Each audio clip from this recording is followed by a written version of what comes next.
Hello again, and welcome to my channel IELTS with Ralph. Hope you're fine. Well, today I'm going to talk a little about grammar, actually grammatical range and accuracy in your IELTS writing task 1, academic writing. As you remember, in our previous part, we talked about coherence and cohesion, and we worked on some phrases and sentences that we can use in order to get better results. Speaking of coherence and cohesion, right? And today we're going to work on some very useful grammatical structures and how you can actually follow these rules in order to improve your band score in the part related to grammar.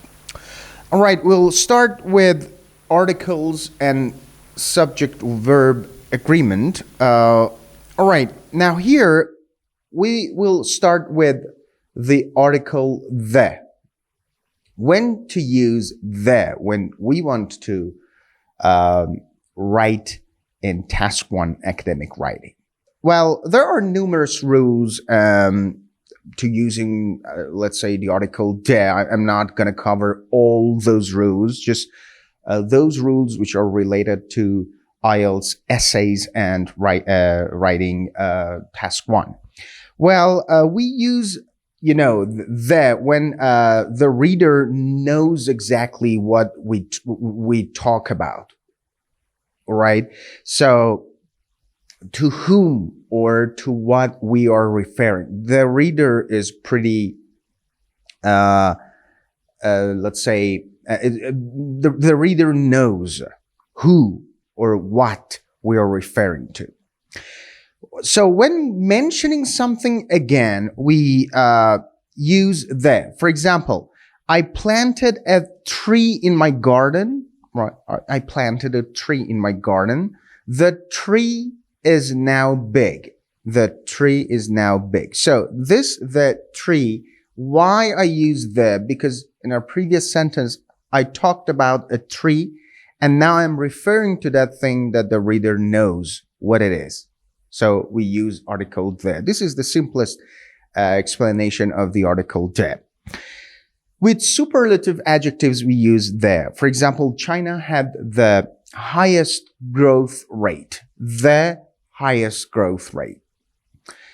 When we're making an example, statement about all things, referred to by a singular countable noun. So we are referring to something as all, and it is singular countable noun. For example, the dolphin is a very intelligent animal. So here we mean all dolphins. And since dolphin is singular countable noun, we use the. So when you say the dolphin, it means all dolphins.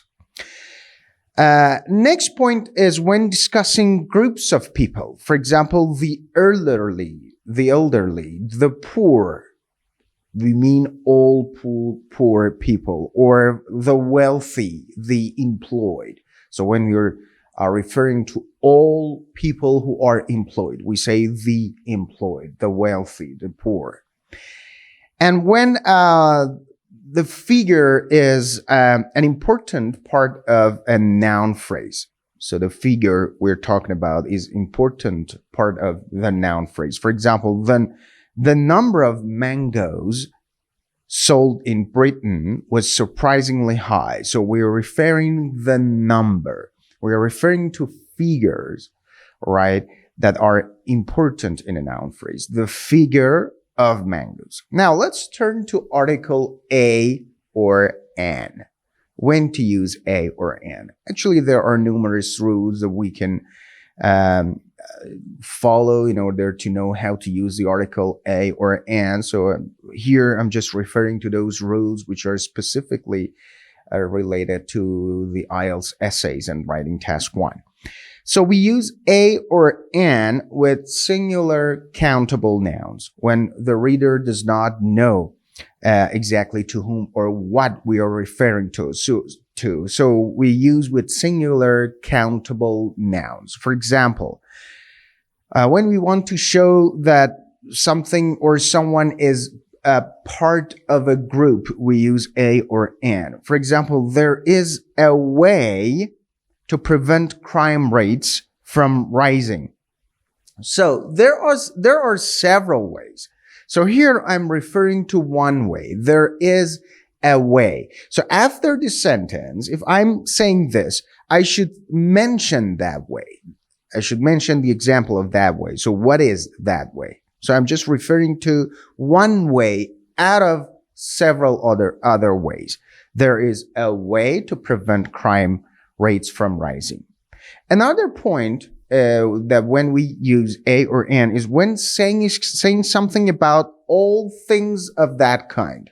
All things of that kind. For example, a teacher has the responsibility of educating our children. I'm not talking about a specific teacher. I'm talking about all teachers. I'm referring to teacher in general. So it is all things of that kind, all right?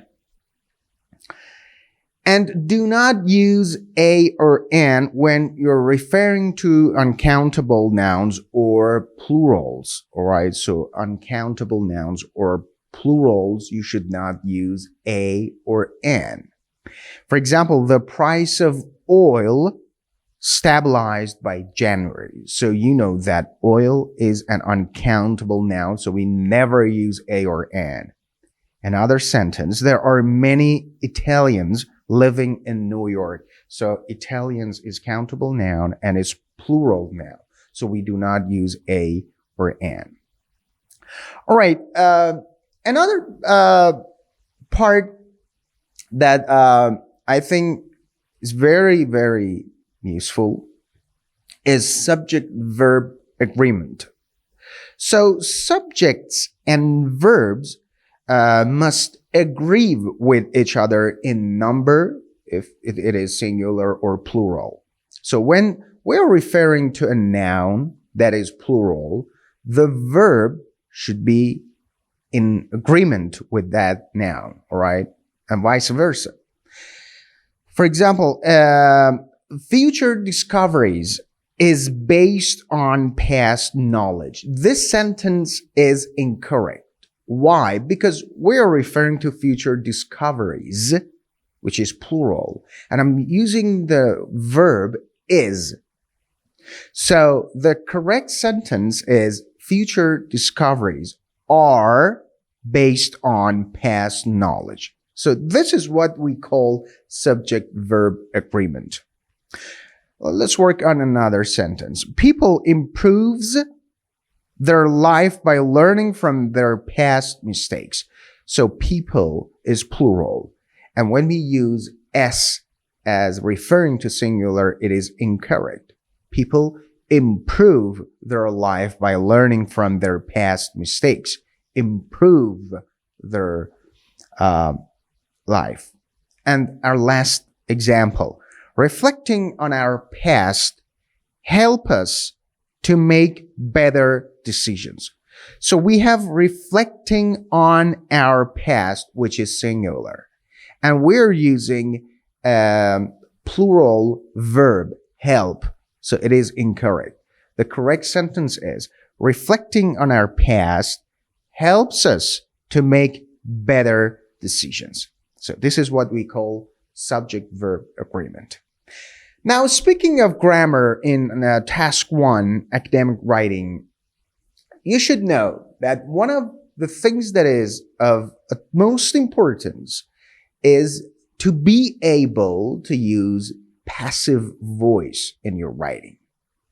So actually, in everyday conversation, it is kind of awkward, or let's say it is a little strange to use passive voice, because active voice is more direct, right? So it makes no sense really in everyday conversation to use passive voice in very rare circumstances. However, in writing task 1 and task 2, you should know how to use passive voice because it is very important. And the structure of your sentences, let's say the grammar that you use in order to achieve a better band score, part of that grammar is related to this grammar structure, which is passive voice.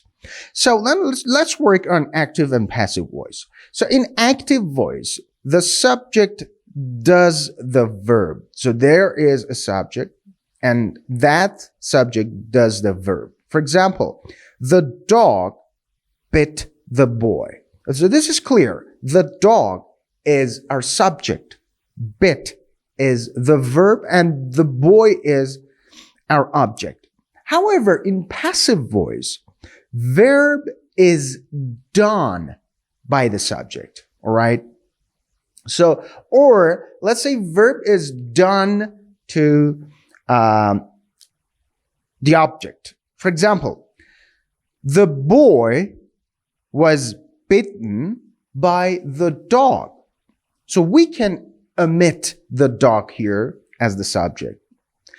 In passive sentences, our focus is more on the action that is done, more than the subject. So the subject itself is not that much clear.